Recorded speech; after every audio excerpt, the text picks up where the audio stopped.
Thank you for having me. All right, let's set the stage. We're having this discussion today as the United States is engaged in the biggest fight over voting rights and election law since the civil rights movement of the 1950s and 1960s. Georgia recently became the first state to enact a sweeping change of its election law.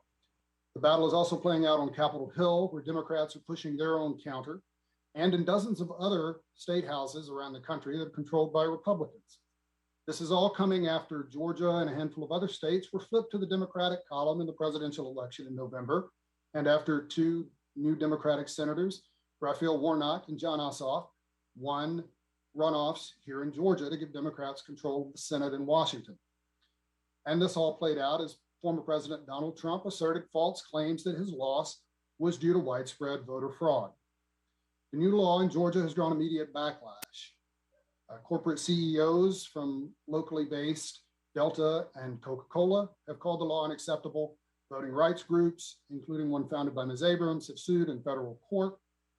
And Major League Baseball moved its All-Star game from the Atlanta Braves home stadium to Denver. Governor Brian Kemp, who prevailed over Ms. Abrams in the 2018 governor's race here in Georgia, has defended the law, saying that it fits his now well-used motto that he wants to make it easy to vote and hard to cheat.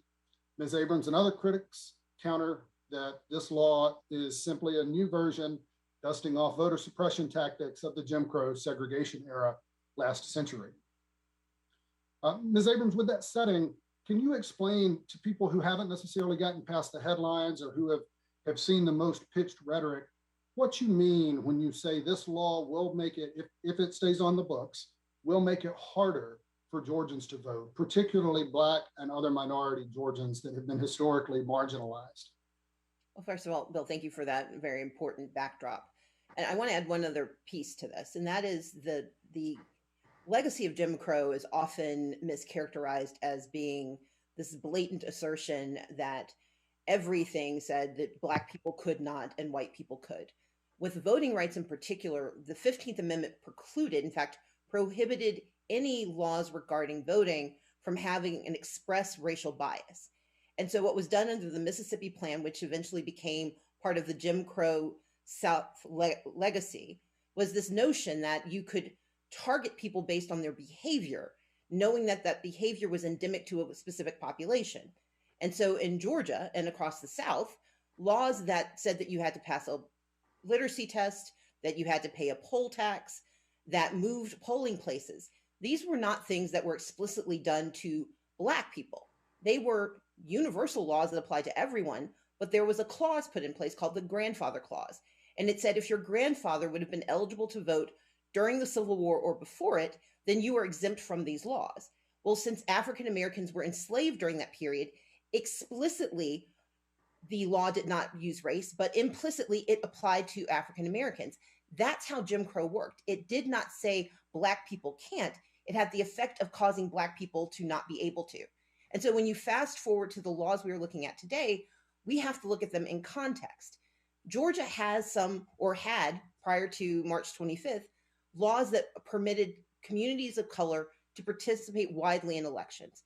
We had access to early voting. We had access to absentee ballots. We had access to participation through line. If you're in a long line, people could help you stay in an 8-hour line by giving you food and water, because most people don't come to vote expecting to be there during the entire day. They don't bring sack lunches with them. Those are just a few of the challenges.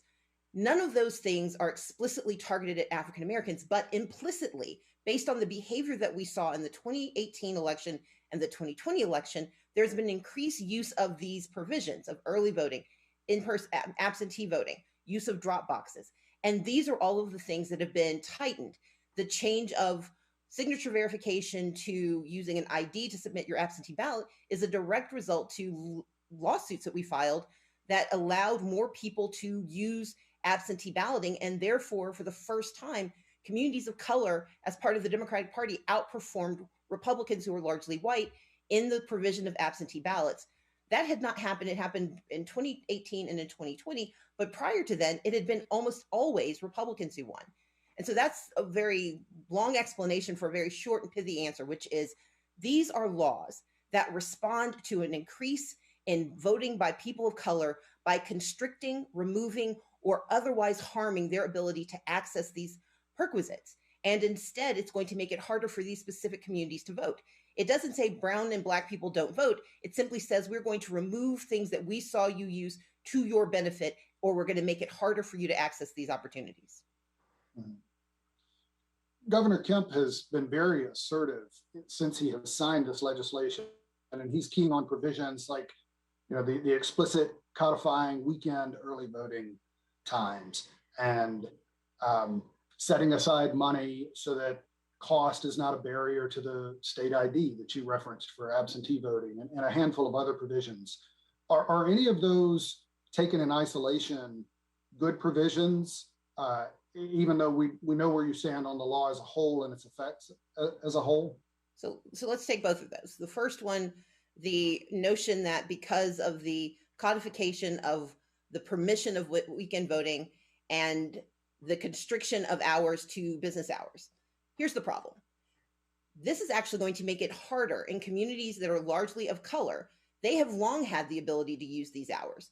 But if you're in a county that is predominantly white, that has an increasing community of color population, this now gives them permission to shorten your early voting time. Instead of it being 7 to 7, it now can only be 9. It can be 9 to 5, and the county has to decide to give you more power. Prior to this, it was assumed that everyone could vote from 7 to 7. If you look at the weekend voting, it actually does not help 60 counties that are largely communities of color. They've long been able to do so. This actually benefits white, predominantly white, largely Republican counties. That's a native good. It's important that more people can vote, and I'm not objecting to that, but I do object to a characterization that suggests that they have given something that did not exist. What they've done is actually placed restrictions for those who live in counties they don't see as beneficial to them. And when it comes to free ID, the notion of it being free is actually a misnomer. You may not have to pay a fee to actually get the ID issued to you, but you've got to pay for the birth certificate. You've got to pay for all of the documentation that leads up to being able to get that ID. And there is a cost, especially to rural communities that often do not have transportation or access to the DMVs, which are not on every street corner. They don't have access to a lot of the opportunities to get the papers they need. And so there's a very real cost to voters to secure this ID. Now, it's about 200,000 Georgians, but that matters because the more restrictive you make the process, the harder you make it for people to access their fundamental franchise and their right to vote as citizens in the United States. All considerations, of course, of disenfranchisement as you're breaking those issues down. Thank you again for joining us, Ms. Abrams. Do you support the consumer boycott going on right now and corporate actions like those from the MLB moving their All-Star game? So I'm going to say what I have said since 2019, and apparently nuance is difficult for the Republicans to understand, but it's, I think, one of the only ways to operate in a free society. We have to allow for people to have nuance in their behavior and nuance in their argument. What I have said is this. I understand boycotts. I support the notion of boycotts as a macro good. I grew up in the Deep South. Boycotts are the reason that I have the ability to make this argument as a free citizen. And so, yes, I understand the impulse of boycotting. But I also understand that boycotts operate differently depending on your targets and depending on your timeline. I do not believe that a boycott at this moment is beneficial to the victims of these bills. I have said that before and I've said it again, but I do believe it is absolutely necessary for corporations to show their goodwill if they want voters, if they want their employees, their consumers, and their shareholders to trust their values. And that is that they have to publicly denounce these bills. They have to support and invest in voting rights expansion, and they need to support the federal voting rights standards that are embedded in H.R. 1, S1, and H.R. 4. And you brought up a little bit about growing up in the Deep South in the Southern Black Belt. Your family, including your sister, Janine, they have long viewed voting as a sacred civil duty. You're very outspoken about that. Can you talk a little bit about how voting is rooted in your faith, your United Methodist faith, and just growing up with a strong, obviously religious background from both your parents being clergy?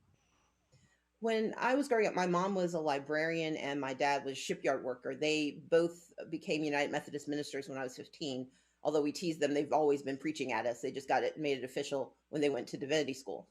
But I also grew up with parents who had deep religious beliefs and also deep beliefs in the practice of our faith. And our faith says that when you see someone who's marginalized or disadvantaged, your responsibility is to intercede. They also raised us with a very fundamental belief that voting is a sacred obligation because it is the way that in the secular world, we shape the world we live in. My father was arrested at the age of 14 for helping to register Black people in Mississippi who were denied the right to vote under Jim Crow. We tease him that my mother did the same thing. She was just, better at it and didn't get caught. But I grew up in a family that not only believed in our faith as a religious identity, they believed in our faith as a responsibility to be a lived experience. And so for me, defending the right to vote is not just about defending it for people of color. My push is that we should have expansion of the right to vote for every community that faces barriers, including the disabled, those who are returning citizens, the poor, young people. Unfortunately, the targets tend to be those very same communities. And thus, most of the work that I do is about lifting up their voices and protecting their right to vote. Seems really traumatic what you brought up about your father. Is that your earliest memory of voter suppression? Is that what you can recall as the earliest time you've seen that disenfranchisement? Well, so my dad was 14 when he was arrested. So I wasn't there, but Thank you for clarifying. No problem. But I remember the stories. I tell a story of my grandmother when she first had the right to vote in 1968.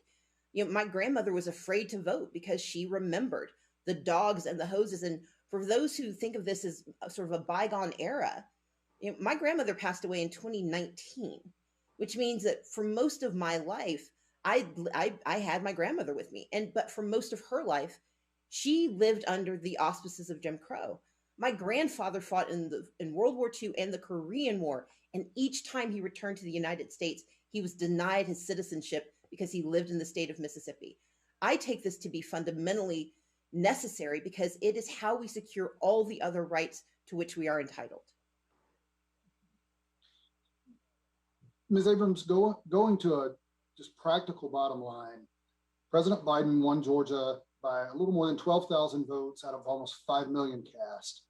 The Senate runoffs were wider than that, but still extremely competitive and within that margin of a couple of 100,000 that you mentioned, talking about the IDs. Could Democrats have prevailed in those races under these rules if they were on the books in November and in January? I think it is possible for Democrats to win in part because of the miasma of just wrong-headed behavior that we were seeing from Republicans, namely at the top of the ticket, and suborned by the 2 U.S. senators who were defeated. But I will say this. Having laws on the books should not be the measure of whether or not a party could win. The laws on the books should determine whether voters can participate. And that's the place where I think we get our rules mixed up. We start to focus so much on who's arguing for or against that we ignore the fundamentals. And the fundamentals are that we live in a nation where democracy undergirds our behavior. And yes, you'll have these, facile arguments about whether we are a democratic republic or a republic. We use democracy to make our choices.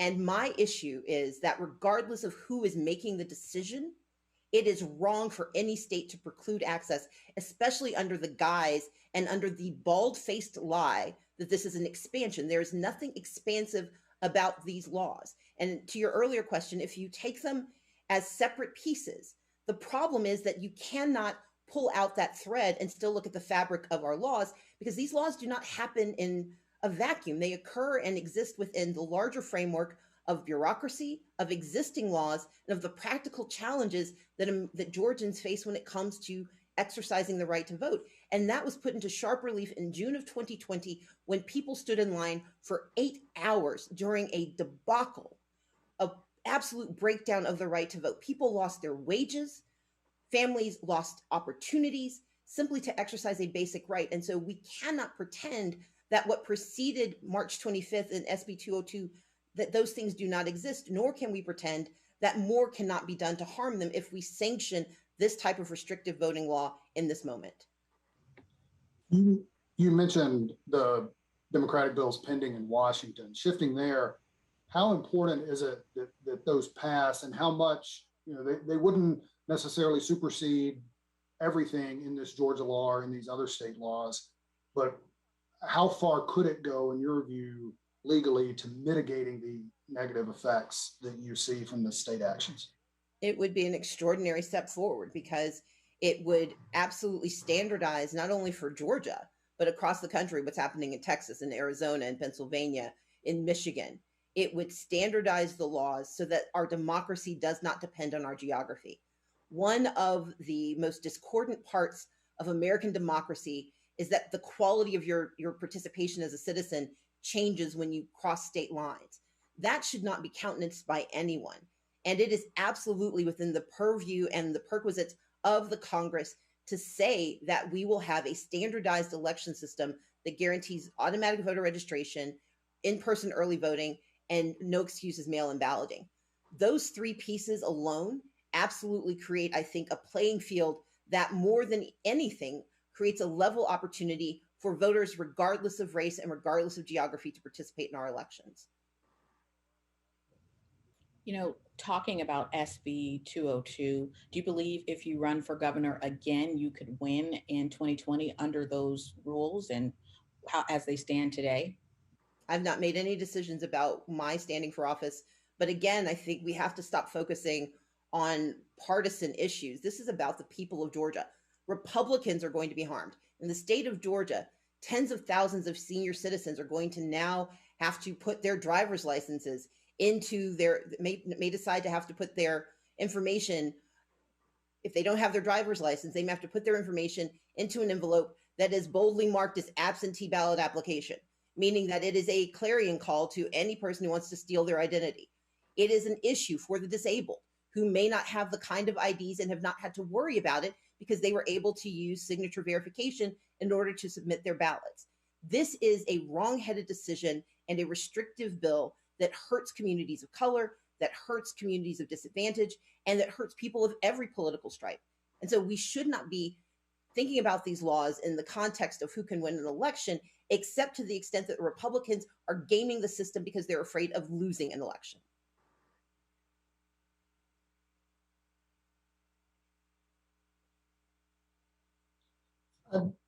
Going back to Washington, the filibuster obviously has gotten so much attention for President Biden's agenda as a whole, but certainly on this voting rights debate.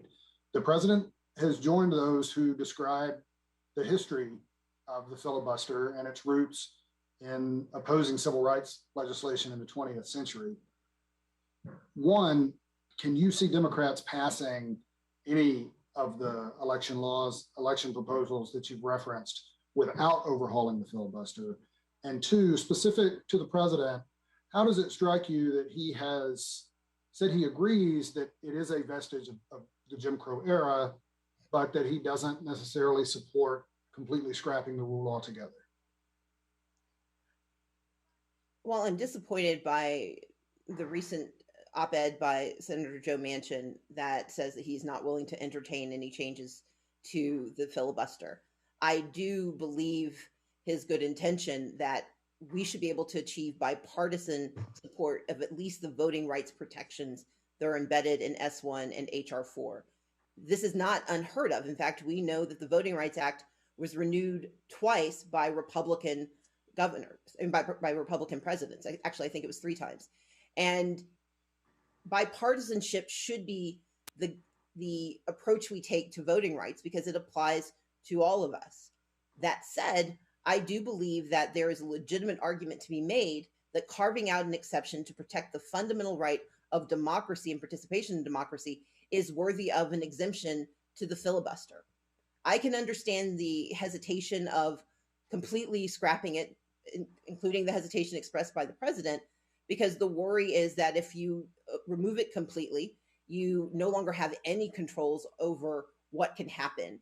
And despite its original grounding wasn't racist, although it was used by avowed Southern racists to block civil rights, the original intention was not grounded necessarily in abject racism. That said, I understand the hesitancy as someone who served in a leadership role in a legislative body. You want to use any tool you can to help marshal your forces and manage debate.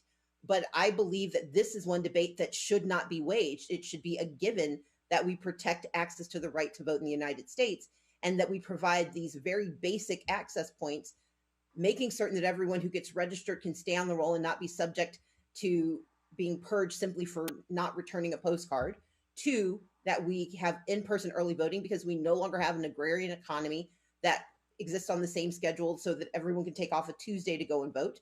And three, that we absolutely need to allow for mail-in balloting.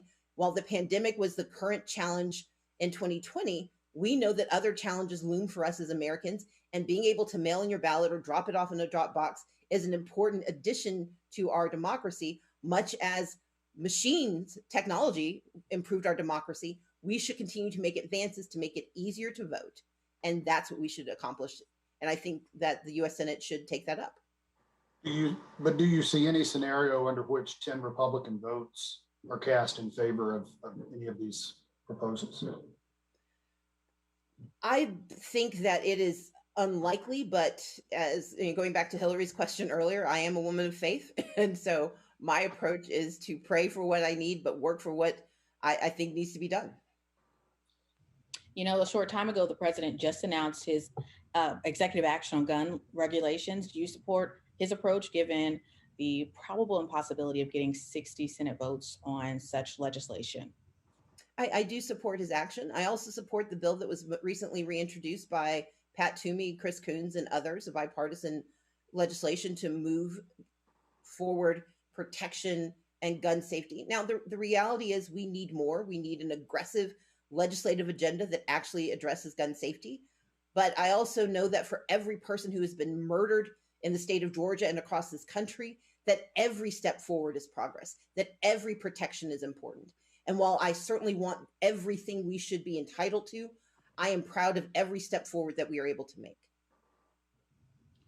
Well, there is an assumption, although we won't assume, so we have to ask you, that you will run for governor again next year. Is there any time frame when you will make your decision public? I am not thinking about that right now. My focus is on making certain that we have elections that we can have full participation in 2022. But at the same time, I'm also working through my organization, Fair Count, on ensuring that every person who is eligible for the vaccination can get it, especially in the underserved southwest rural area of Georgia. We're also doing work on COVID recovery through the Southern Economic Advancement Project to ensure that recovery actually includes fixing the public health infrastructure and the public benefits infrastructure that is so broken across the South.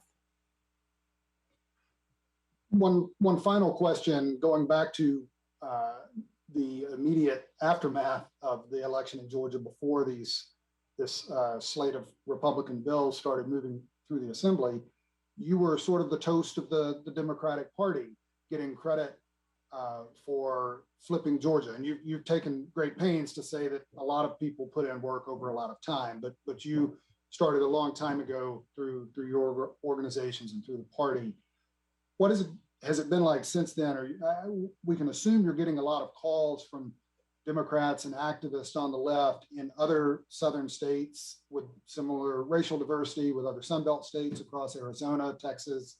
What are you doing to help activists on the left, organizations like Fair Fight, your partner organizations, the state parties in other states, to try to help export this model that took so many years but came to fruition for you in Georgia in 2020?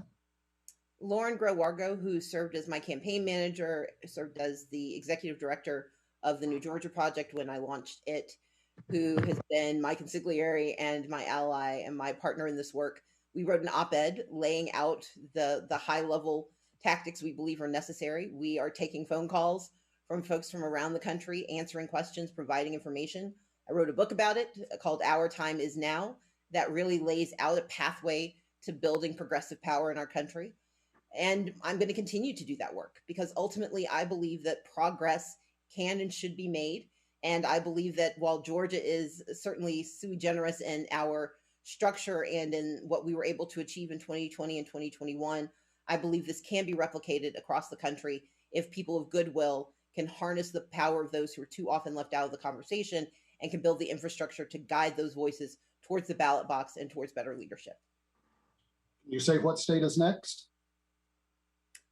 Oh, we're working with a number of states. So it depends on who does the work and how much. I mean, look, I think the other piece of it is the investment matters. And as you know, Bill, because you've watched me do this for many years, things got easier the more resources we had access to.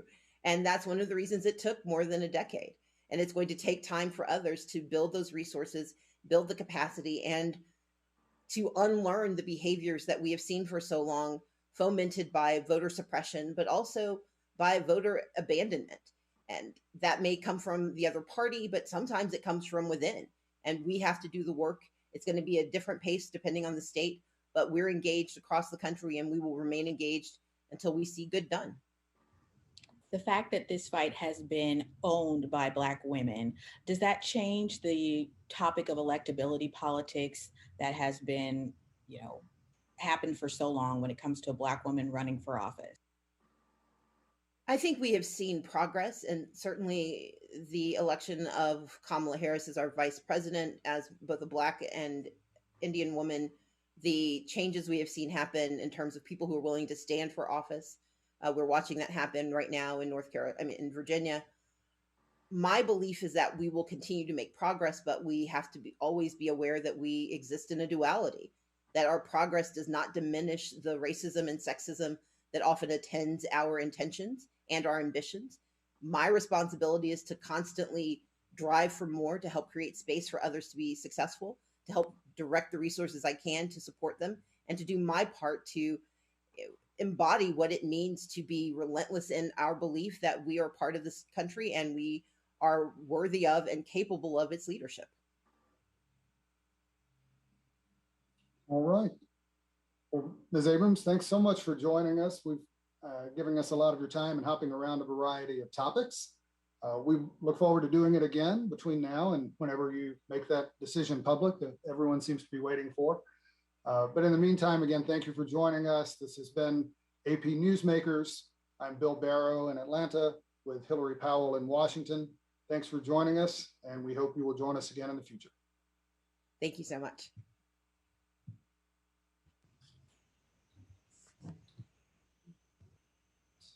Stand by.